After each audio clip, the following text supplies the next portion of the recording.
Hello, this is Black Country Blokes chewing the fat. Listen.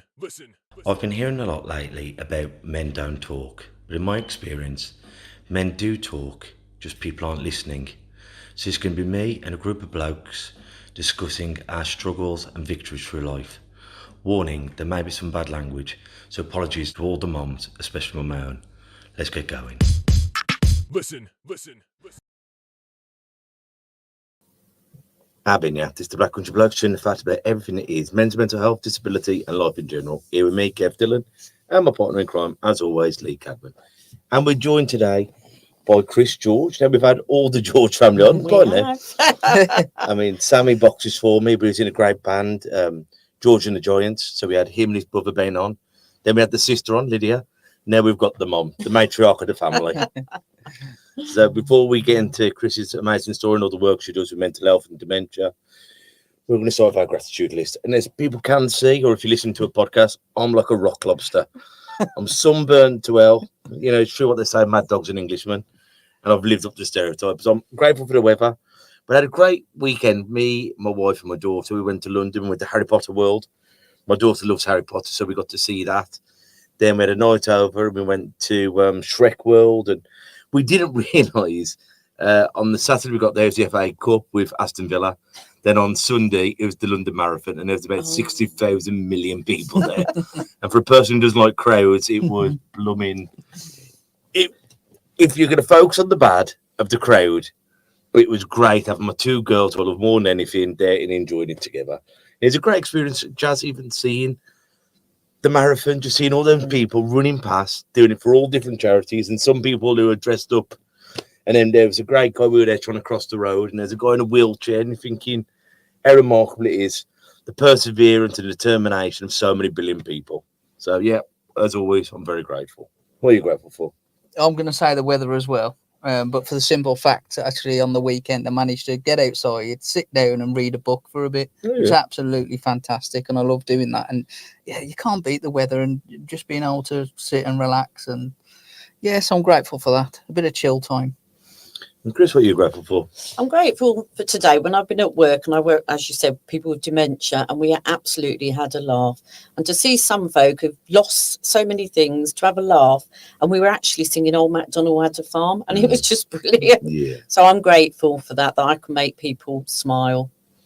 That's how you started, isn't it? Working, like you moved on to mental health and men's mental health, but you started with dementia, didn't you? Is that right? Initially, I started way back. I'm not going to give my age away, but I worked in people with learning disabilities, and in them days we called it mentally handicapped.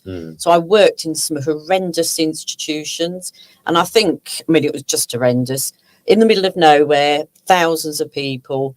And I think that gave me the ethos, regardless of your disability, you should have the same potential as anybody. So I was a fighter for rights right back in them days. So then I moved up to Blackpool, met my hubby, who is Black Country, but he was living in Blackpool. And I worked with the elderly. Then I moved back down here, and I worked for MenCap. And again, it was supporting people with learning disabilities in the community. And there was still a lot of stigma around in them days, I'm afraid. And then I worked for the council, and then I left to have another child. And then I worked for the council again, and that was with people with enduring mental health problems in the day centre. Do you think it's got better? No. No. I'm so sad to say no. And I think, my main reason is so many cutbacks now. They're closing the dementia centre in Amblecote, aren't they? Yeah, and there's nothing else. Well, bar for who I work for at the moment. But like with mental health, we go back to that. Pre-COVID, I was working with people, 170 people in our day centre. And that's where we used to do therapeutic groups, help them with their recovery. And then just after COVID, literally only last year, they've closed all the day centres. So there's nothing. It's so. And where do those 100 and odd people go now? Exactly. But everyone's talking about mental health, aren't they? It's the buzzword at the moment. Yeah. But where is the funding? Where's the resources for the influx of so many poorly people? I don't know where the funding is. I really don't. And the fact that, because again, you know, I'm not going to be political much, but again, they're talking about reducing people's benefits if you're on. And I say it lightly when they say they've just got anxiety or depression, say, right, you need to go to work, you need to go and look for work. And that's how we started Woodside Crafts, my charity, because even in them 15 years ago, again, people were told you need to come off benefits, you need to find work. And they forgot that some of these individuals have been enduring mental health, had done for years and years, and now saying, go back to work. Yeah. So I personally felt, you know, there was no bridging gap. We've not been able to give people the confidence. We've not been able to give them their self-worth back to go into employment. So we thought, well, we need a platform where people can come, relearn skills or new skills and feel confident and have that empowerment to say, actually, I want to go back into employment. And no doubt the routine of that helps. You know, Exactly. I know I've got to be there this time every day. And that's work, isn't it? Yes. Being there every time, you know, this time every day. But we need these kind of life skills for the work placement because back in the day it was passed down from your families but we haven't got that kind of a environment anymore, have we? No. Where people are teaching us how to iron our clothes or how to shop or how to buy or how to money manage and then how to get up in the morning. You're expected just to know these things, but how am I expected to know it if I've never taught it? Exactly. And that's something that we used to do when I worked at the Day Centre. We did life skills, we did all sorts of therapeutic groups. And then, unfortunately, they closed us down. I've just heard like a good friend of mine, Ernie Locke. So I believe he's 84 now, been coaching all his life. He's had his place in Old Hill since 1984. They're going to close it down. They're going to close this boxing gym down, but that's also a hub where Toughen Up the Care and loads of different places.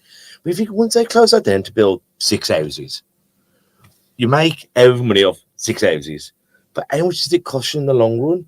Where all these day centres and boxing clubs and places go, and they go, well, that just costs the government more money anyway. When these people are falling apart, or they go to crime, or they go, and you're thinking, short-sighted, isn't it? Yes. That is the nature of the beast at the moment. Let's look at today, and hopefully we don't get to tomorrow. But tomorrow, hopefully, is going to come, isn't it? Yeah, definitely. That's exactly how I felt. Because we started, I think it was just after COVID, I was tasked to look at the community, look how we could change social care for people with mental health. Worked on it. Ben helped me because he was working with me at the time. Did this brilliant project that we'd have portways in each town, have the seat for people to come in, talk about their mental health, talk about what they need, feel they're not alone, which is you know, a very valid point. A lot of people with mental health problems believe they're on your own. Yeah. And then it got political. So it was great in one hand, and then it was got political. So that was kiboshed, which is so sad. So sad. And as you said, these people feel so alone. Yeah. And there's nowhere for them. And then when you feel alone and you feel worthless and hopeless, then we go and do something. Yeah. And we end it, but it's only ending it for us. It's not our loved ones that surround us. And that's the true tragedy of suicide, isn't it? Yes. Yeah. But when you've got someone going, it'll be all right, Lee, or someone's phoning up going, well, where's Lee today? Someone give him a call or give him a message, you go and knock on his door. But when you lose that community, and I laugh about it with the pubs, because like, on a day like today, every pub beer garden would have been chock-a-block. Yeah. But people can't afford to go and have 3, 4, 5 beers, you know, because it's so dear. But the pub wasn't just about the booze. No. It was about the community. Yeah, and that social hub, absolutely. So where do people go? We stay at home, we stay on our devices, but that's not the same. No. And I think we need that human interaction, especially when we're down in the dumps. Like the old, you know, when you knock on the door and say, put the kettle on. Yeah. And you check on your neighbours, and my husband's died, or my son's poorly, or my daughter's pregnant. You were there to support one another. Yeah. And we seem to have lost that along the way. And that doesn't cost anything, does it? No. Kindness shouldn't cost anything, but we just haven't got the facilities to be kind. Yeah, no, totally agree with you. That smile costs nothing, does it? To give someone a smile and say, how are you doing? Hello. Yeah. But downstairs we do our free daytime sessions Monday to Friday. But once again, we've got no money to do it. And eventually, you know, when everyone's just saying the lights still have to be paid, this has to be paid, and you think, well, how can we keep the boat afloat? I mean, and I think it's so sad when people like you have been in it for a long time, and wouldn't it be lovely saying, well, since over the last 20 years, I can tell you it's got better. But you talk to people and going, well, where's the evidence it's got better? It's talked about more now, but where's the actual recovery? Where's the support? And that's devastating, isn't it? It is, because on the other, some of my personal experience with mental health is my son Ben, and I know he's been on your show, and you know, he's quite open talking about his own mental health issues. So when Ben was quite ill, we was, as parent, I was still a professional, but I was mum, and we had no support. There was no support for me and my hubby. I mean, Ben was we're very reluctant to diagnose. The medical team are very reluctant to give a diagnosis, especially to youngsters. And I'm somebody, I want to know what I've got, so I know how I can deal with it. And we were sort of thrown all these different diagnoses about Ben, and it just wasn't correct. And we just felt there was nowhere for us to go as his parents to say, like, you know, what we're doing wrong, what can we do, or even just talk about it as well. So, and that hasn't changed today either, because again, personally, last year I suffered with depression out of the blue, and it was to do with work at the time of the council and losing a great friend of mine as well, and it just suddenly hit me. So reluctantly I thought, oh God, do I need to talk to the doctor? And I did eventually, because there are gateways to anything, our GPs, and as we all know, when can you get a GP appointment? When does it happen? So, and then I was told, perhaps, you know, so managed to get in touch with the doctor, saw him, and then they said, right, we'll refer you to have an assessment down at Bushy Fields to see how you're doing. I've never heard a thing, and it's 18 months. I'm all right now, folks. The sad thing is when you do go into a Bushy Fields, and how many people I know, they'll say, they never taught me anything, Kev. They never taught me anger management. They never taught me relaxation. You just lock me in there with other very poorly people. They'll medicate me, but that is and they'll restrain me. They will lock me in a room. They'll put me on 2-on-1 support, the 4-on-1, but they won't. And then they'll say, well, can I have something for my anxiety? Can I? And they'll go, we can't have treatment for it when you're in here. What? That's the perfect time to get it. So you can monitor it. Kev, how are you feeling there? You've gone to secrets and you've done your breathing and you've done your relaxation. Then you saw Lee about your anger. Then you've gone to Kev for your fitness. But it just seems like it's designed to be broken. Yeah. And I can't see now. And I look and I talk to a lot of people. I can't see this reset button. I think we're getting almost to that point. It's too broken to be fixed. And that's... so sad, isn't it? It is, because there's a lot of, you know, wonderful people out there, you know, who deserve to reach their full potential, regardless of disability or how they, and that's what's sad. And it's just sad. So, but hence why we, you know, set up Woodside Crafts, and that was, and it still is, it's for people with mental health issues to come and do some voluntary work, to come and build things. We're very much on building garden furniture, plant, anything to give people back that confidence, and the most important thing, to feel they're safe in a place that people understand them and they can be who they want to be. What have they got to do? What do they need to fit? What criteria do they need to fit to come and see you? Well, over 18, we are looking for volunteers now. If they've got experience of woodwork or experience of retail or experience of working with people, or if they want to learn things as well. So we do like paid workshop sessions. If you want to come and learn how to make a bird box, we've got Martin there who's, you know, talented to the hilt. You can come and have some sessions there. We are a charity, so we do have to ask for, you know, a little payment towards, like you just said, paying the bills and that.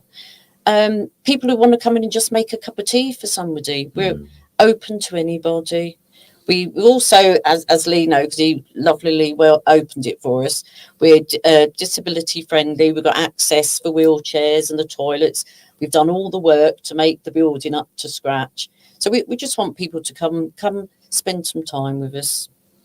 And how many years has that been running now? Sorry? How many years has that been running? We have been running, we started in 2011, because, as I said, I was working in a day centre, and Martin was one of my first ever one-to-ones. We used to have do some therapy together, and I kept noticing, hang on a minute, this man's run his own roofing company, has got enduring mental health, but he's a skilled man, and he's lost his confidence. So one day I said to him, Martin, can you make me a wooden book? He was like, oh, yeah, I can make you one, because I used to teach flower arranging as well. So he made me this wooden book, and I did the flower arranging. And then suddenly someone said, can I have a go at doing that? Can I have a wooden book? So the next week it was, Martin, you know that book you made me, can you make me 20 for me group? And we started, and each week I was giving him a new challenge that he was just thriving on. And that's when we said, you know, there was things like cuts in people's benefits, saying, like, you need to go to work. And I kept thinking, do you know what?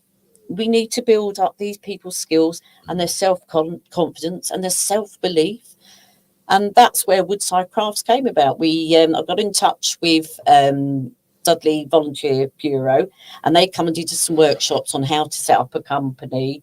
And there was myself and another member of staff and 2 service users. We did call them service users in them. And that's how we set it up.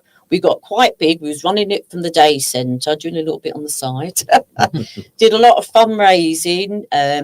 Lydia and I, we dressed up as old ladies. I mean, I was younger then. Wheeled in wheelbarrows from Dudley to Merry Hill to try and raise money. And we're always trying to dispel myths about mental health as well. We did get chased off from Merry Hill. one wheelbarrow broke, so me and Lyd ended up in just the one. And then we just got too big, and then we thought, you know what, we were lucky to get awarded a seed fund at the time from the council. And we thought, you know what, let's have our own shop, because we wanted to move away from a day centre, because I wanted people to come into our shop and say, do you know what, that's a fantastic bird table. I didn't want to say, and it was made by someone with mental. I didn't want to label people that. I wanted them to see the work that they can do. And so we ended up in Dudley, King Street for, 12 years. And then again, as people do, they get a little bit older, and mobility was an issue for Martin. So we needed a flat area that was just on one level, so we could be, completely disability friendly. So that's when we moved to Cinder Bank, and that's where we are now. And that's how we started. It's great though when you can start seeing someone regain the mojo. Oh, it's fantastic. When you give someone a purpose. Yes. And when you say, I'll tell you something, Jeff. I'm rubbish with DIY, but can you come and hang me a shelf? And his chest comes in and goes, I'll do that for you. And then he looks at the shelf and he goes, that shelf, we put my daughter's books on it. It gives them that sense of purpose, they could do it. Yeah. But pride, they've done something. And sometimes, I want to help you, but I'm not quite there at going back to work, but I still want to feel useful. That's the art of it, isn't it? Absolutely. Because could I do a 9 till 5 talking to the public? No, that's too much. But I still want to do something and feel wanted and loved. Yeah, where the pressure of not earning money is on it either. Exactly. Yes. Yeah. It's a shame when it's either black or white, isn't it? Yeah. You're not mentally ill enough to not have your benefits, but if I go there, I'm just a bag of nerves. I'm a bag of this, and there's got to be sense, and there's got to be compassion, hasn't there? Yes, definitely. And I think some of these plonkers, like me and you talk about it, but the benefits. Me, I lost my eyesight to 3. He's got a severely disabled daughter, and they're being rude. Like, you come in, you see Calla, she's obviously not on the fiddle. You know what I mean? But then they'll go, oh, well, can I talk to her about kids? And you go, well, why do you need to talk to me about kids about Calla's money? but they make you feel like you're on the fiddle. Yeah. And you're thinking, have some compassion. You know, if my eyes come back tomorrow or his daughter started doing cartwheels, you go, great. Yeah. Sign me back up. I'll do whatever you want. Do you know what I mean? Yeah. But it's, Yeah. and I don't know, but I think we are made to feel like these people on benefits are the enemy. Yeah. They're making 50 quid. Whereas the people on the other side of the scale that are ripping the government up for hundreds of thousands are allowed to keep their mansions. And there's this great thing, and it always was this. There's a white guy, a black guy, and a millionaire. And the millionaire's got a plate full of cookies, but the white guy's got one cookie, and the black guy's got one cookie. And the millionaire turns to him and goes, "Watch him, he's after your cookie." Oh. And that's how government is run. They'll keep us arguing over our one cookie, but he's got a plate full of cookies. And that's where divide and conquer comes. Because as long as we're on the bottom level arguing with each other, we're not focused on him and his bowl of cookies. So we're always saying, oh, it's the immigrants. Oh, it's the benefits. Oh, it's the... Whereas we're not looking at the people who actually control the country. Yeah, absolutely. Because when revolution does come, and that's maybe why they don't want a pub, because in a pub, in a gym, in a dojo, in a leisure centre, we can put the world to rights. But on the internet, they're monitoring everything. And I think maybe that's the perfect design. Or maybe it might be me conspiracy, but I do think the power of people and communication, when we talk on a level, we can change stuff. But we've got to do it together. Yeah. I mean, if that's to happen, there needs a mix of both, doesn't it? Because you need to be online to know the stuff that's happening. But it does seem very conspiracy, but it does feel that way as well, doesn't it? Well, what I see of the world now, I wouldn't have believed it before COVID. Well, I was reading earlier that some MP had claimed £5,000 and something for electric and gas, and I just think, how's that in the real world? How can you claim that through when you're cutting people's benefits, but we can pay for your electric and gas? I just don't. And he's worth a bob or two. Who's paying for mine, you know? Yeah. And he's worth a bob or two. He's on good money. That's it. It's just I can't get my head around how that's even logical in their minds. We could talk about that. You could easily go down the rabbit hole of it, can't you? But like going back to like dementia, because once again we had a great guy on a few years ago now. I think it was before COVID or round about COVID. What was his name? Pete Gathercole. And he opened up my eyes so much to dementia. Would you like to tell us a little bit about what dementia is, please, and then? Yeah, dementia is like an umbrella term for people who lose their cognitive ability. And it could be like losing their memory or reasoning, logic and things like that, or losing skills as well, like making a cup of tea that we might take for granted. And for me personally, I absolutely love where I'm working. Can I say where I'm working? Of course you can, yeah. It is a private company and it's Home Matters. And we call it the Sunshine Club, which I just think is a lovely name. Because we don't talk about dementia. We want people. I do a lot of cognitive stimulation, like what do we do? Play music. Music is just such a fantastic thing because it evokes people's memories and their feelings and all sorts of things. Arts and crafts, because I'm very much into arts and crafts. I think you can empower people through creativity as well. And it's just a absolute fun place to be at. And I've forgotten where I was going there. What dementia is, you're just explaining it about when you start losing those skills. It is. It's a very debilitating condition. And for me personally, we've got personal experience in our family of dementia as well. And it's people start to lose all the skills and their reasoning, and it depends on what part of the brain that's been affected to what, things that you're unable to do anymore. So it's just, and I hate to say the word carer. I've got this thing about saying carers. If it's your loved one, I've never liked the term carer because you're still somebody's husband, wife, daughter, brother, nan. You know, so I have this thing about saying the word carer because we had it when going back to when we about Ben going through his journey, like they were telling, oh, you're the carer, you're the carer. No, I'm his mum. I'm his mum. I'm his mum. Don't take that role away from me. I'm his mum. Nor him. Nor him, absolutely. Because your relationship will change then. And I've seen it, you know, like I said, I've been working in the care profession for a long time, and I've seen relationships change because you give someone else a different role and a different name, it changes. So I've gone off on a tangent. Well, it's a devastating. I deal with quite a bit of dementia with my work as well. We do products that help people with dementia, and every time I go into a home, a family home, and you just see the impact of the family as well, because they're ultimately losing, or can feel like they're losing that loved one because they're still there, but it's, you know, all the skills you can actually lose. It's horrible to watch, to be quite honest. I think that must be so heartbreaking when Nan doesn't recognise you, or Mom doesn't recognise, or your husband doesn't recognise you.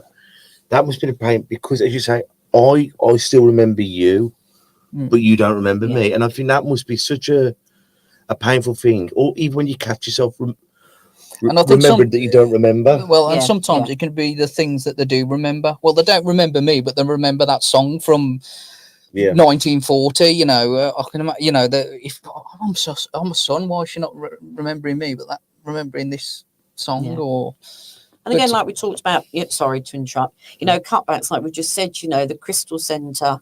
You know, being closed down, and that's.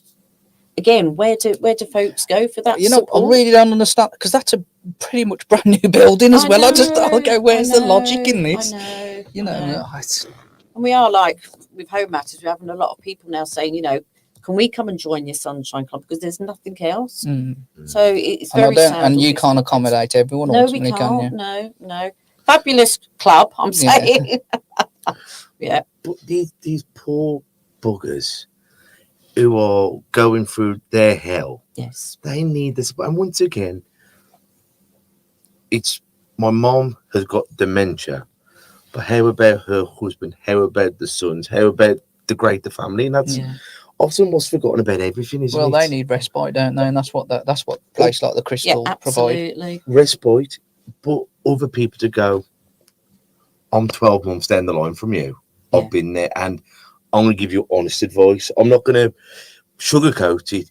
It's probably only going to get worse, but so-and-so is here to help you as well. Yeah. And I think that's the problem with everything now. You go to a GP and they go, oh, you've got cancer, you've got dementia, deal with it. There should be these people to go, here's all the leaflets. Here's a phone number. These people are here to help you, but sometimes you're all going through the worst fight of your life, and we're not getting the support that's there anyway. And I think it's such a shame. Do you? I mean, do you think it's like, why aren't we getting the help that should be there for us? I just don't know. I'm just like, when you ask me, you know, have things got better? I just think, no, they haven't. Because, you know, with life at the moment, lots of challenges for everybody. And like you both know, you know, 1 in 4 of us will suffer a mental health issue in our lifetime, and that's 25% of the population. And what we do in government, we're cutting back. It's not going to get better. We need to put in some more resources and money into dementia care, mental health, you know, all sorts of things. I'm going on me high horse here, and charities as well. Like we said, you know, we're trying to support people, but then, you know, you get penalised for this. You get huge bills. I mean, when we went to private landlords when we moved to Netherton, and we've been paying Dudley Council rent, and then we had to pay some back rent as well. And you just think, hang on a minute, guys. So we ended up having to pay £12,000 back to the council. You are joking.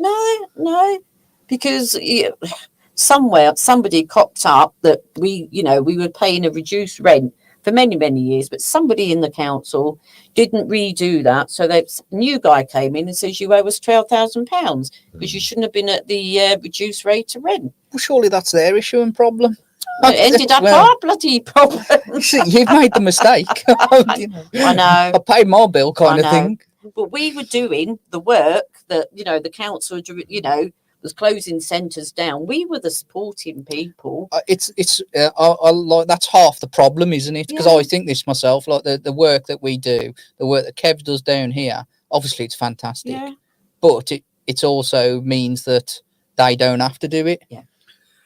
God help They you. don't have to fund it. They don't have to do anything. So, and you just think that, I think that's probably the plan behind it all, really, to push it all out, because someone's going to pick up the slack, Yeah. because people don't like to watch other people suffer. It's as simple as that. Yeah. Could you imagine if all the volunteers and all the charities put down tools for the day Yeah. Yeah. and said, you know, we're going on strike? The country, you know, I mean, from like the air ambulance to the boats to the, you know, if all the volunteers just went, you know, the Samaritans, the coffee lady at Russell Hospital just yeah. went, you know what, we ain't going in this week. You would just see how much the country, that you are the backbone of everything, you know, and you don't do it for trophy, you don't do it for awards, you do it for the right reasons, to be kind. But you too have got to survive. There's a bad storm going on at the moment, and we need to be looking after these people, because if they go, God help us. Yeah. God help us. Absolutely. And like you said about I mean, at Home Matters, we got some great volunteers as well. And again, I couldn't do my role without them. Mm. So, yeah. I mean, like when Pete come on, he was telling us, there's a difference between Alzheimer's and dementia? Is that right, or is it just the same word? Dementia is that umbrella term. So there are different, I don't know how many offhand, you caught me out there, but there's so many different types of dementia, like Alzheimer is that. Lewy body's another one. So, and it does depend on what part of the brain's been affected. So dementia is just that umbrella term. Mm.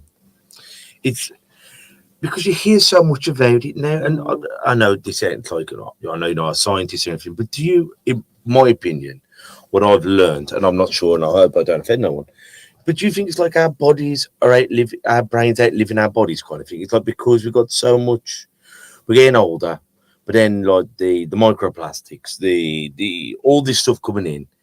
Do you think it's having an effect, or do you think it's just one of those bloody things?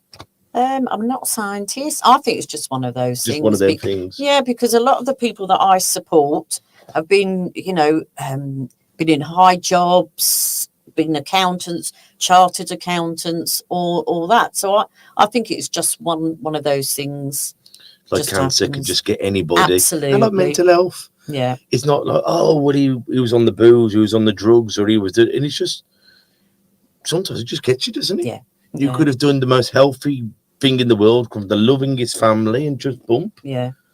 And I talked to so many people, because they know obviously what we do. And they go, Kev, I used to think he was a load of codswallop, all this. And he goes, then all of a sudden, for no apparent reason, something happened and I went depressed. Or I started overthinking and it created my anxiety. And it's amazing. And I think until you've been through something, or someone in your circle has been through it, it's hard to imagine it, isn't it? Absolutely. Yeah. And I mean, because obviously you've had Ben and them working, and it is crippling, isn't it? It is, like I said, you know, I had my whatever I'm going to call it, my little breakdown after my friend and the stress of work. And again, I thought I was someone, you know, I'll support everybody, I'll put a smile on my face. And something just stopped me to say, you're not well. And it felt like my life was on a merry-go-round and I couldn't get off. And I just didn't like me, and I didn't like feeling like that. So it can hit anybody at any time. Are you grateful that you've been in the industry for such a long time? So did you notice it yourself, or was it like your hubby and your lads who noticed it for you? I kept a lot of things to myself, because I actually, and my family do know that, we were on a holiday at the time in Spain. My friend had just died that I'd, you know, supported through a cancer journey. And I just woke up one morning on holiday, sunshine, and thought, I don't want to be here. I really don't. And I felt suicidal. I no doubt that moment couldn't have been more perfect in terms of I'm on holiday in Spain, the sun's shining, you know. Something just hit me to say, I don't like me and I want to end it all. Which was, and then that made me feel guilty, because I kept thinking, oh God, my kids, you know, how they're gonna. So I did speak to my husband, and I had I've got a very supporting family, as you know, and a friend of mine, close friend, says you need to get to the doctors. And I thought, chance would be a bloody fine thing. And then work was just awful because I was working with the council at the time. So how political can I get? I was being demoted, and yeah, they were just very, very cruel at the time, because beginning when we started at Woodside Day Centre, we had 170 service users, and they're saying the building's got to close, it's falling down, but you're all going to have a service. That was an absolute lie, absolute lie. And our role, carried on working, was to do social care assessments. I don't know if you guys know what a social care assessment is. See what needs, what you can do, and what support you need. And I remember at the time thinking, hang on a minute, this person, you know, he's so needs support. You know, he can't cross the road safely. Yeah. He can't dress himself. He can't do this. He's living with very elderly parents. So he needs, so I was ticking every box, you know, you need this, you know, we'll support you with that. Goes to my line manager, and it was, really? No. Well, how ill does someone need to be? And it was just, you know, they moved the goalposts, and I couldn't work like that. And I just thought, you've let 100, that was it. You know, maybe 5 people out of that 170 were eligible for short service. And I thought, so you lied to everybody else? Where's everyone else going? But anyway, that's like, well, we're going to give you a care coordinator, care in the community. But they'll come out once a week. But then his dog's got to go to the vet. So you don't see a care coordinator, sometimes for mums. Yeah. And you go, well, my mum's died. Kev will be able to see you. And you go, well, I haven't talked to him. And then Kev's going to come and meet you at 12 o'clock, and it's 3 o'clock. And you're thinking, yeah. It's so painfully bad. It is. And then,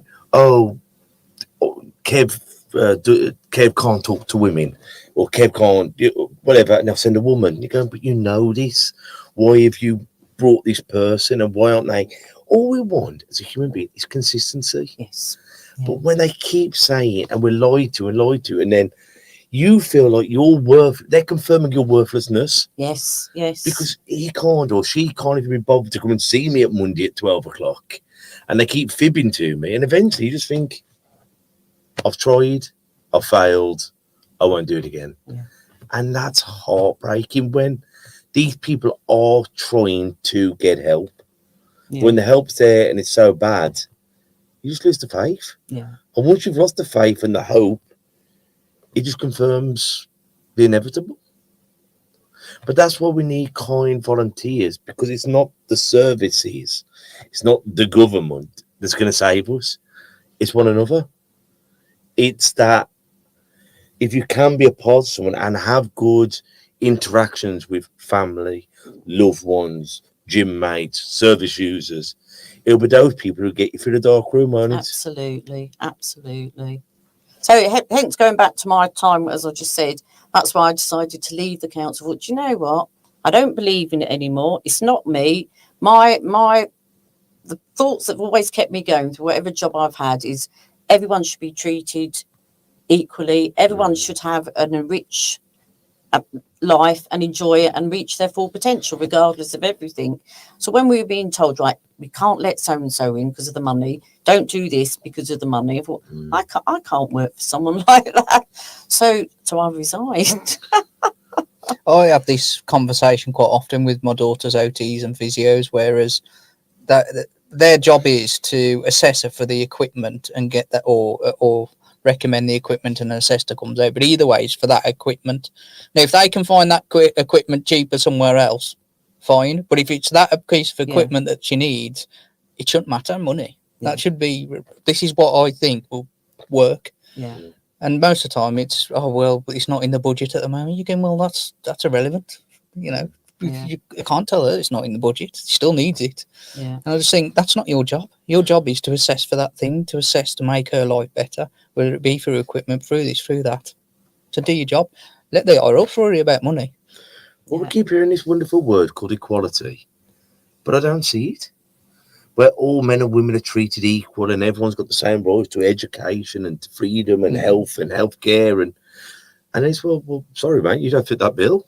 I ain't going to we're all equal here. Yeah. And you go, well, well, you're too, you can't sit still while I'm talking to you, so I'm not going to listen to you, or I think you're crying wolf, and you think, hang on. And once again, some of these people in the mental health industry or in the healthcare industry, and I'm not knocking the NHS because I love it, but you should know better. You've been trained to talk to people who are mentally poorly or physically poorly, so you should have a greater understanding than the person on the bus. So you should know the words, and you shouldn't just be able to look at someone and go, no, thank you. And once again, we need more care, don't we? We do, yeah. And we need I always think a different doorway is because when I was supporting people with enduring mental health, if they were in crisis or overdosed or done something, the only thing we had to sit in A&E with everybody else, and you just think, oh, good grief. It's like hell, isn't it? Yeah, it is. And like you say, the busy, love the NHS, but busy doctor, not going to have that time to say, well, why did you do that? How do you feel now? What can we do? They haven't got time to do that. And so, many hours down in A&E when I don't think we should have done. We should have had that doorway to a psychiatrist straight away, or a doctor who's worked in mental health. That's what, and like we say, the gateway to any service is through your GP. No, you can't get hold of a GP, can you? When you go to A&E with a mental health crisis, it's so loud, so noisy, so frantic, and you're waiting there for 8, 10, 12, 20 hours in a very intimidating environment. Yes. Yeah. And then I've phoned up crisis numbers from my friends before, and 15 bobbies have turned up. And I'm thinking, blooming, you didn't come this much when there was a riot in the pub the other week. And they come aggressive. But, yes. And I started to dig at the bobbies because they're not trained, but they're trained for criminals, not poorly people. Yeah. But I think if you could have 2 mental health nurses there, and have the bobbies 20 feet behind, they're there as the backup, but addressed by a kind person saying, look here, Mr. Dillon, or can I call you Kev? Address it like that instead of force, get them on the ground, tie them up, throw them in the paddy wagon. Yeah. We're getting the wrong people who aren't trained for this job. But if we could have like a walk-in centre for your mental health and say, what's up? Is it the drugs? Is it your mental health? Is it family? Is it you're in debt? And have people to walk through the problems, then give them the resources to get over the problems. And then if they can't do that, then there should be institutes, either like Bushyfields or even halfway houses, where I'm not poorly, but I need somewhere that's safe and someone's going to remind me to take my medication. Yeah. But it's a safe environment that I could come and go. And that was our plan when I said that, we did this project and we delivered it and presented it, and it got political and it got kicked out. But it's exactly what we said, this is what we need. Every township should have that hub that you've just spoke about, so people can go and hopefully, you can support them so they don't go off the edge. But yeah, it was political. And ultimately, it saves money in the end. It does. It's just that it's not looking further enough, basically. Prevention over cure. Yeah. Saves money. You'll get people working. You might not get everyone working, but you'll get some people who use that kind of service will come out the other end and go, I'm ready to work now. Let's get back to work. Yeah. Yeah. It's, I don't know. But without being too bleak, I mean, what do you think? Because I'm struggling at the moment to see where we go next, unless we could. Look, so I want to set up a hub here. We're doing the mental health stuff. We've got Emily who works in this very room, but I'd love next door behind us, the classroom, to have a social what they call citizens advice. Yeah. To have someone do the benefit forms. What was the course you did? The Sen Law course. Sen Law course. So we've got different people who can give real advice, so people haven't got to be nervous about talking to someone in a suit. They can just be a friendly person here to help. So maybe it's something we can even collaborate on in time, maybe trying to figure something we could do up here as well. Yeah, absolutely. That's what we need, definitely. And again, for people who understand it, have been through some sort of journey themselves as well. Because we've had in my experience, when I've supported people see the psychiatrist for the first time, it's just not a good session. They need, like you just said, someone who's down to earth, and understands what someone's gone through, and think, well, and don't think, oh, that was a silly question you asked. Yeah. Yeah, because when I've gone to supporting people to their appointments, it's on the medical model. It's been, are you sleeping? Are you taking your tablets? Right, okay, we'll see you in 3 months' time. Exactly. Yeah. Yeah. Yeah. And as the person you're having that, you're thinking, you don't give a kipper's dick about me. Yeah? No. You've ticked your box and you can't wait to get out the door. Whereas sometimes you just be, you sure you're right up. Last time I saw you, you were clean shaven. Now you've got a big bushy beard. Yeah. Is it a fashion thing, or are you struggling? And it could be something, but when you don't know that person, you're seeing them once every 3 months, you're never going to get to know that person, are you? No. That person needs consistency, and you've noticed. Yeah. Where's your dog? Oh, bloody hell, where's your, oh, he died. Or, you know what I mean? You've always loved that dog. And it's that thing that's massive too, because he might not have anyone else, but that dog's been his lifeline. Absolutely. Yeah. So, no, we need more hubs like that, Kev. Get going. I'll come and join you. well, maybe we'll talk about it, and maybe it's something we can collaborate on, because it always amazes me in the world. We're all trying to get the same way, but we're all pulling different directions. And I think collaboration is key. You know, let's leave all the egos at the door. Yeah. And let's actually try and get people better. Yeah. Let's talk more action. That's what we need. Well, Chris, it's been a pleasure having you on. Thank you. Is there anyone you want to give a shout out to, any organisations or? Yeah, I'm going to shout out to Woodside Crafts at Netherton. Come and be a volunteer, or just come and have a cup of tea with us. I'm going to shout out Home Matters, because, as I said, I work for them, and we do this Sunshine Club for dementia, people with dementia. But we also support people with mental health problems, and that is we do 1-to-1, but that is for a fee as well. But great company. Who else? Family. So I'll do all that. It's like an Oscar speech. To my family, because they're bloody brilliant, and I'm really proud. Every single one of them. Yeah. And have you got any quotes or sayings that have helped you get through life? I have got one. My favourite saying is bollocks. I think bollocks, I can do it. What's the worst that can happen? And that's what gets me through life. I love the swear word bollocks. Well, thank you for coming on. And thank you guys for listening. So until we see each other. Oh, I'm actually just going to quickly advertise what I'm doing. So as you can see, I've got my Dravet syndrome running vest on. And I'm doing a challenge called Every Day in May. So every day in May, I've got to run 5K to raise money for Dravet syndrome, which is what my youngest has got, Calla Rose. And they do some fantastic work within the Dravet community. Things like providing monitors for seizures at night. They help over 16s with technology. They don't pay for us, but they give a good contribution each year, which enables people with Dravet and their families to go to centre parks and meet up with everyone else in the community. So, please sponsor me. The sponsor links will be on every episode and video coming out, and it's just a GoFundMe.